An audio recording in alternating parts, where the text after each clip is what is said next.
2020년도 4.15 총선의 실상을 철저하게 분석한 도둑놈들 4권이 출간되었습니다. 여러분께서 구매해 주시고 널리 퍼뜨려 주시기 바랍니다. 선거를 바로 세우고 나라를 바로 세우는 정의로운 길에 여러분께서 적극 힘을 더해 주시기 바랍니다. 감사합니다. 여러분들은 지금 안 보입니까? 나라가 이제 가라앉는 게. 나는 보이거든요. 나는 현실 정치에 몸을 담지 않고 약간 거리를 두고 이런 나라를 이렇게 보기 때문에 한국이 가라앉는 게 안 보입니까? 빠르게 가라앉거든요. 그게 보이거든요. 그냥. 한국이 괜찮겠냐 이야기예요. 한국이 괜찮기가 어렵습니다. 오늘 제가 여러분들이 이 말씀을 드리는데 여기에 이제 서강대학 철학과 교수를 지냈던 최진석 씨 철학을 하신 분이죠. 다 요즘에 이렇게 이것저것 다 재고글을 많이 쓰는데 솔직하게 이야기를 한 겁니다. 한국 문제를. 이 글을 보면 저희들이 이제 글을 많이 썼기 때문에 글 쓴 사람의 이런 의도 같은 걸 많이 읽지 않습니까? 노골적으로 이야기하지 않더라도. 대한민국에서는 대한민국이 중심이 없다는 거 아닙니까? 그게 뭔가 나라를 지키려고 하는 의지가 없다는 겁니다. 나이가 들고 표현을 좀 절제하는 사람 입에서 솔직한 이야기가 나온 겁니다. 저하고는 전혀 다른 분야에 종사하는 분이. 지금 나라 돌아가는 걸 보시기 바랍니다. 좌파 우파 갈등 구조에서 중립이나 합작을 도모한 결과는 역사적으로 모두 좌파로 기결됐다. 공산화로 갔다는 겁니다. 한국 사람들이 좀 잘 기억해야 됩니다. 중도가 어떻고 뭐 이렇게 하는데 결국은 이런 연립정부나 이런 식으로 가게 되면은 역사적으로 모두 다 좌익들이 이기는 겁니다. 그 사람들은 정치 술수에 능하기 때문에. 폴란드가 그랬고 체코가 그랬고 헝가리가 그랬고 베트남이 그랬고 중국이 그랬던 겁니다.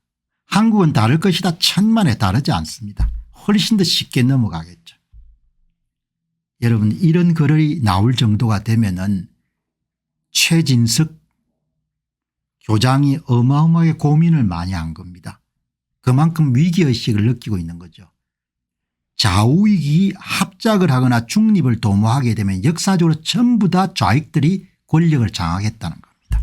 지금 한국 상황을 두고 하는 이야기입니다. 모두 좌파의 길로 달렸고 공산화 길로 갔다는 겁니다. 폴란드, 체코, 헝가리, 베트남, 중국 다 마찬가지입니다. 이 글의 핵심은 뭡니까? 국민들이 자기 나라를 지킬 의지가 없다는 겁니다. 우파는 지킬 가치가 있는 것을 지켜가면서 나라를 발전시키려 하고 당연히 지킬 가치가 있는 것을 개선하고 확산할 교육에 힘을 쓰는데 소위 우파는 교육에 손을 놓은 지 이미 오래됐다. 교육의 주도권은 이미 소위 좌파가 차지했다. 전교조가 합법화되고 선거를 통해 가지고 좌파 교육감 후보들이 대거 위조 투표지를 투입해 당선되면서 교육이 완전히 여러분들 뺏긴 겁니다. 지금 40대 50대에 좌파 색지가 짙은 여러분들 시대 정신도 다 여기 교육에서 많은 부분들이 비롯됐을 겁니다. 소위 우파는 교육에 손을 놓은 지 이미 오래됐고 교육의 주도권은 이미 소위 좌파가 차지했다. 2023년도 4월 5일 보궐선거에 야무지게 조작해서 울산 교육감 후보에 좌파 후보 앉히지 않습니까? 2025년도 4월 2일 보궐선거 부산 교육감 선거 보시기 바랍니다.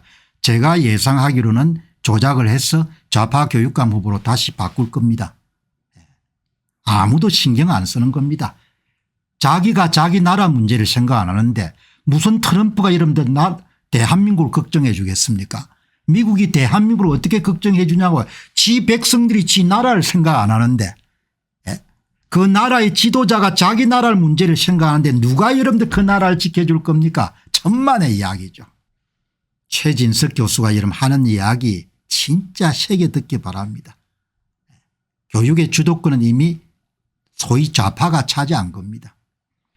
좌파는 보편적 가치와 이념을 지향하는 방식으로 공동체의 발전을 도모하고 좌파에서 인권은 언제나 필수 가치인데 소위 좌파는 인권을 주장하다가도 북한 인권 문제만 나오면 눈을 감는다. 북한과 관련되기만 하면 소위 좌파는 국민 보호도 인권도 안중이 없다.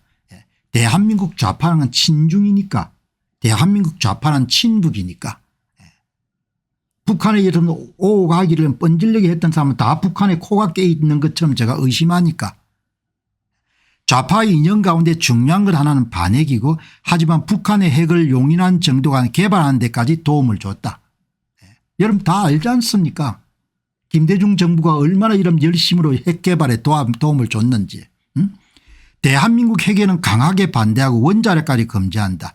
6.25 전쟁에 대한민국을 적으로 놓고 싸워 북한 정권으로부터 공훈을 받은 김원봉을 찬양하고 기림에 대한민국을 세우고 지킨 이승만, 박정희, 백선엽 등은 적대한다. 어느 도시에선 조선인민군 소속으로 대한민국을 적으로 놓고 싸웠던 정률성을 국민 세금으로 기념하고 있다. 이런 상황이 된 겁니다. 2년 전쟁에서 완전히 박살이 난 겁니다. 제 나라를 지킬 의지가 없는 겁니다. 자기 나라를 지켜야 되겠다는 그런 생각이 엄청나게 박약한 겁니다. 소위 좌파는 대한민국을 적대시한 사람과 세력에 종속하는 태도를 유지하고 긴 시간 민족의 정통성을 대한민국보다는 북한에 두어왔다. 이런 상황에서 임수경의 미륵북을 돕고 축제상으로 무장한 임종석은 대통령 비서실의 외교안보 특별보좌관을 맡고 후에는 대통령 비서실장을 맡는다. 문재인 대통령은 지도 이념을 주체 사상에 두고 최고의 목적을 사회주의 공산주의 건설에 두었던 통일혁명당 사건의 핵심인 신영복을 최고의 사상가로 지켜세웠다. 그의 필체로 대한민국 최고 정보기관인 국정원 표지석을 바꿨다. 대한민국의 사회주의 혁명을 목표로 한 산호맹 출신이 소위 좌파 대통령실의 대한민국의 법무부 장관이었다. 맨정신으로 도저히 이해할 수 없는 일이 일어난 겁니다. 그리고 이것이 전부 다 부정선거를 통해서 가능했던 겁니다. 그러나 지금 우파 계열의 정치인들은 전부 다 입을 다무는 겁니다. 윤 대통령 제외하고.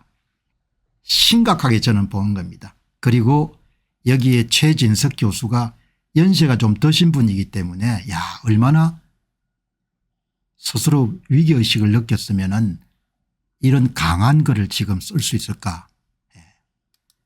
소위 좌파는 좌파적 이념에도 진실하지 않을 뿐만 아니라 대한민국의 적대적 태도를 취하기까지 한다.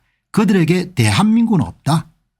대한민국 정체성을 훼손하고 헌법을 위반한 문재인 대통령에 대한 탄핵이 시도되지 않은 것은 대한민국의 정치가 건강해서가 아니라 병들었을 거다. 소위 좌파는 자유민주주의 대한민국에 해서는 안 되는 일을 해왔다. 어마어마하게 여러분들 나라가 병들어 있는 거죠. 이번에 이런 판사들 판결 내리는 거 보시기 바랍니다. 법이고 나발이고 아무것도 없는 겁니다. 그냥 줄만 잘 쓰면은 범죄를 하더라도 관계가 없는 사회가 되거든요. 지킬 가치가 없는 겁니다. 본인들이 지키려고 하는 게 없는 겁니다. 그냥 이익이 되면은 되는 겁니다.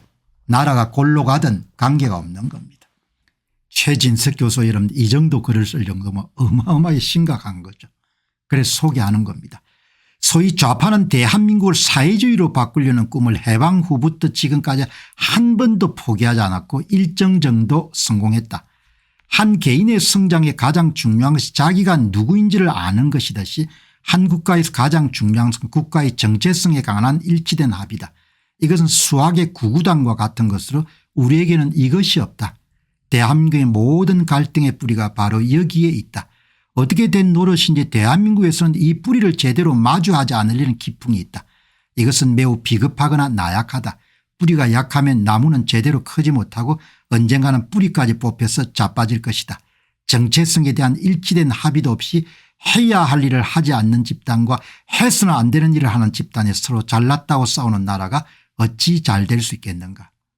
이제 뭐 경제적인 문제까지 덮치게 되면은 진짜 여러분들 혼란의 도가니가 되겠죠. 대한민국에선 대한민국을 중심에 놓고 살자는 말이 왜 이렇게 하게 어렵게 되었는지 모르겠다. 여러분 이렇게 가는 겁니다. 엄청난 부정. 여기 이제 언젠가는 뿌리까지 뽑혀서 나라가 자빠질 것이다. 그게 선거 부정이지 않습니까? 부정 선거의 이런 증거물들이 태산 이상으로 축적이 되고 그냥 배수까지 다 밝혀도 우파 계열의 모든 정치인이 윤 대통령을 제외하고 전부가 다 입을 다무는 겁니다. 이 나라가 온전하겠습니까? 이 나라가 잘못하면 자빠질 겁니다. 뿌리까지 뽑혀가지고. 제 눈에 그게 보이는 겁니다. 제 눈에. 저는 영혼이 상당히 맑은 남자입니다. 다른 보통 남자들에 비해 가지고. 왜 세상과 거리를 두고 이런 살기 때문에. 그래서 지금 나라가 가는 길이 명료하게 보이는 겁니다. 여론이 이런 영혼이 혼탁하게 되면은 모든 것이 흐릿하게 보입니다. 영혼이 명료하고 여러분들 깨어 있으면은 나라가 가는 것이 그대로 보입니다. 거기다 사심까지 없으면 더 명쾌하게 보이는 겁니다. 언젠가는 이 나라가 뿌리까지 뽑혀서 자빠질 것이다. 최진석 교수가 저하고 이런 걸어온 길도 다르고 공부한 것도 다르고 그러지만 여러분들 나라가 뿌리까지 뽑혀서 자빠질 것이다 이야기하지 않습니까? 이 정도 격한 표현이 나올 정도 되면은 최진석 교수와 철학을 했기 때문에 사유를 많이 할 겁니까? 철학가 여러분들 출신 중에 이 정도 여러분들 반듯한 글을 쓰는 사람이 몇 사람이 있겠습니까? 대한민국에서 대한민국을 중심에 놓고 살자는 말이 왜 이렇게까지 어렵게 되었는지 모르겠다. 나라가 자빠진다 이야기죠. 당신들. 나라가 잘 먹고 잘 사는 정도가 아니고 나라가 자빠질 수 있다는 이야기를 하지 않습니까? 간첩이 있는데 간첩을 안 잡는 나라가 된 겁니다. 인권인데 모두가 다 친북입니다. 친중이고 부정선거 이런 발생한 나라가 망하게 생겼는데 전부 다 정치하는 놈들이 다 입 다무는 겁니다. 이게 정말 오늘 명칼럼입니다. 그래서 제가 한국 진짜 괜찮겠냐. 제가 저주하자는 이야기가 아니고 나라 생각하는 마음에서 최진석 전 서강대 교수가 이 정도 이야기를 하고 이 정도 위기의식을 느끼구나. 물론 이제 오늘 방송 보시는 분들 가운데 저와 생각이 다르신 분들 계시겠지만 한번 새겨보시기 바랍니다. 이거 이렇게 가가지고 참 문제가 큽니다. 안녕하십니까, 공병호입니다. 그동안 공병호 TV는 선거 공정성 회복과 자유민주주의 체제의 보존과 발전을 위해 노력해왔습니다. 이런 노력들이 지속될 수 있도록 공병호 TV의 정기 후원 프로그램이자 멤버십 프로그램을 소개해드립니다. 뜻 있는 분들의 관심과 동참을 부탁드립니다. 선거 공정성 회복을 위한 노력을 지지하시고 훌륭한 나라 만들기에 동참하시는 시청자분들이시라면 구독 버튼 바로 옆에 있는 가입 버튼을 통해서 정기 후원 프로그램에 가입할 수 있습니다. 가입 버튼을 누르시면 공병호 TV의 후원자가 되시게 됩니다. 여러분의 후원이 선거 공정성 회복을 위한 노력에 힘을 더할 수 있을 뿐만 아니라 자유민주주의 체제의 수호를 그리고 발전을 통해 여러분과 후손들의 삶에 빛과 소금이 될 것입니다. 특히 그동안 공병호 TV는 선거 공정성 회복을 위한 노력 과정에서 채널 성장에 제약이 가해지는 불이익을 감수해왔고 지금도 그런 불이익이 계속되고 있습니다. 그럼에도 불구하고 너무나 중대한 문제이기 때문에 공병호 TV의 노력은 계속될 것입니다.